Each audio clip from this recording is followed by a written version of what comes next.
Hello, everyone. Welcome back to the OVOLVE Podcast, where we dive deep into the mindset, energy, and performance of athletes who are ready to unlock their limitless potential. I'm your host, Mason Cromwell, and today we're building something powerful, something that every player, from rookies to vets, absolutely needs to develop and maintain. We're talking about building a mental toolbox and the key skills every player should have in that kit to perform at their best, especially under pressure. So, let's dig in. What is a mental toolbox?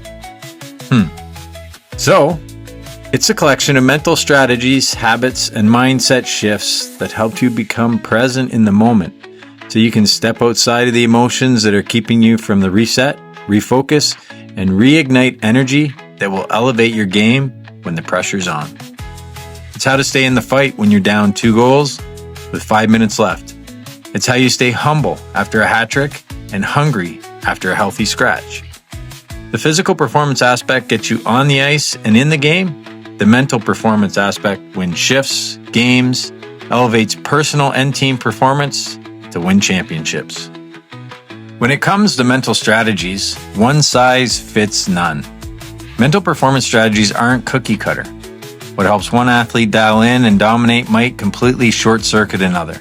Some players get fired up by intense visualization, others calm down through breath work. Some lock in through pregame rituals, others need to break the tension with humor and flow. Why? Because mental strategies aren't just habits. They're extensions of your energetic footprint. That unique blend of how you process emotion, pressure, and momentum. You can't just copy-paste someone else's mindset and expect it to unlock your potential. We have to explore, test, and personalize. For some, routine creates rhythm. For others, too much routine becomes a trap. Some thrive with goal setting and structure. Others unlock their flow by staying present and intuitive. One player may need stillness to center. Another may need movement to feel grounded. Mental strategies work when they resonate with your energy, not when they're imposed. That means coaches, teammates, and players themselves need to shift from prescribing solutions to discovering alignment. It's not about doing what's supposed to work. It's about attuning into what actually works for you. So the real work is about learning how your mind and energy move under pressure. It's about crafting tools that match your frequency. Because when strategy aligns with energy, that's when performance becomes instinctual, powerful, and yours. This unlocks the unlimited potential within. The core tools every player needs. Let's get into the tools. These are just 5 core mental skills that belong in every hockey player's mental toolbox, every athlete's mental toolbox. And they can be different for everybody. So the 5 core tools, maybe someone else sees that there's a different definition or different type of core tools. But it's important that you come up with some sort of a set of core tools. These core tools here, first one, it's the baseline. It really is the foundation, and that's self-awareness. You have to become self-aware, mindful of, you really can't fix what you can't see. But great players know how they react under pressure. They understand their own body language, energy, and emotional responses. They check in. They ask, where's my mindset right now? And they adjust. It's very easy to get caught up on the wave of emotions and within a game and when everything's happening so fast and you come back from one shift to the next. We have to become self-aware. You have to be able to step outside of the moment, almost outside of yourself. So it's like the old adage, when things are happening, you picture yourself standing in a glass. You're standing in a glass and you have to become an observer. You have to observe yourself. You have to step outside and observe the emotions, observe what you're thinking, observe your energy, all those things, so that you can become aware, reflect, and then realize what tool you need, which is what you develop within your toolkit. Some use post-game reflections to rate their mindset. It's not just your stats that you need to look at. Look at your mental performance within the game as well. That's all part of self-awareness. The next one is emotional regulation, emotional awareness, emotional IQ. Let's be real, hockey is an intense game. It's fast, there's a lot of moving parts. You'll feel frustration, you'll feel anger, adrenaline, doubt. You even feel the highs, the excitement when something goes really, really right. And that can have just as much of a negative impact as you feeling the extremes on the other end of the spectrum. So you have to find a way to keep yourself regulated so that you're not going through the extreme highs and the extreme lows. It's just human. We're all human. That's just all part of not only hockey, but it's a part of life, right? To regulate yourself. Pros know how to ride that wave, ride that roller coaster, and not get caught up in it. Not get caught up in the highs or get caught up in the lows. They don't drown in those waves when you're riding them. So they learn how to reset between shifts, not carry a bad play into the next shift. Some tips: try a 3-breath reset. Deep breath in, let it go. Recenter, get back to neutral. That's just a tip. That's just one way to find a tool as part of your toolkit.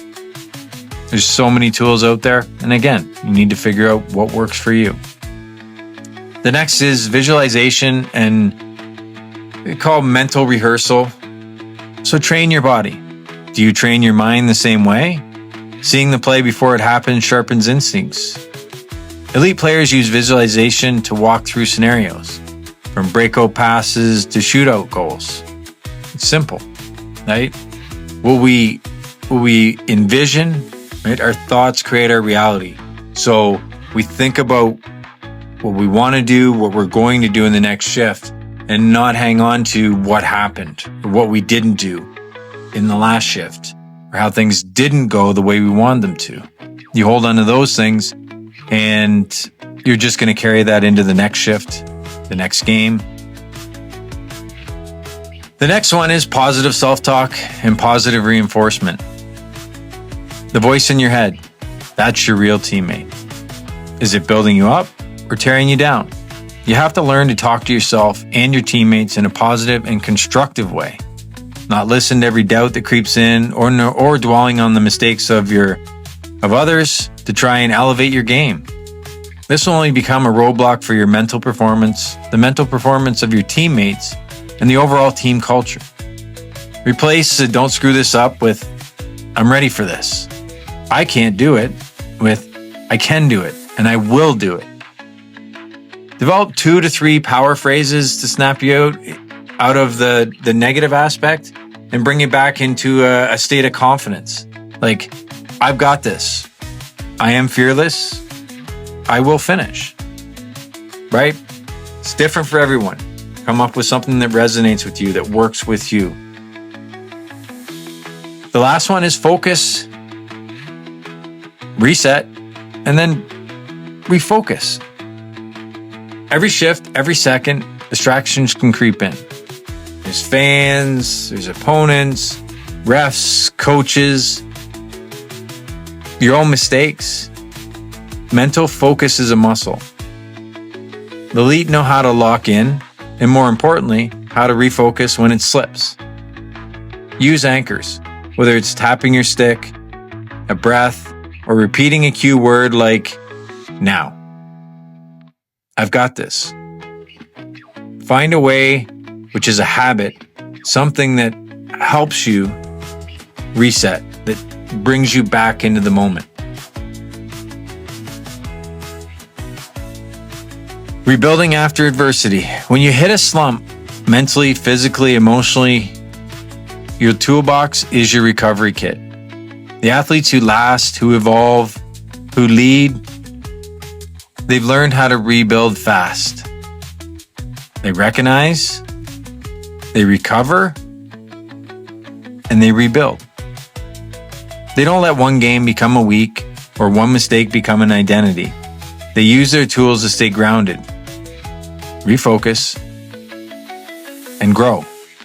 That's where real development happens. It's not when it's easy, but when it's tough. The greatest growth comes in our greatest challenges, the greatest adversity that we experience as athletes, as coaches, within the game, not only within the game, within life. So here's a challenge. Write down 5 go-to mental tools. What works for you? What needs upgrading? It's just like your skates, your hockey skates, or a part of your hockey gear that you need to maintain, right? Your skates need to be sharpened. Sharpen your mindset. Keep it clear, keep it ready, keep it evolving. Keep it evolving.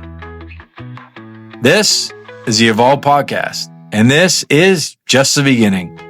If this hits home for you, share it with a teammate, coach, athlete, or parent who needs to hear it. Keep planting the seed, and remember, your potential is your energy, and your energy, it's limitless.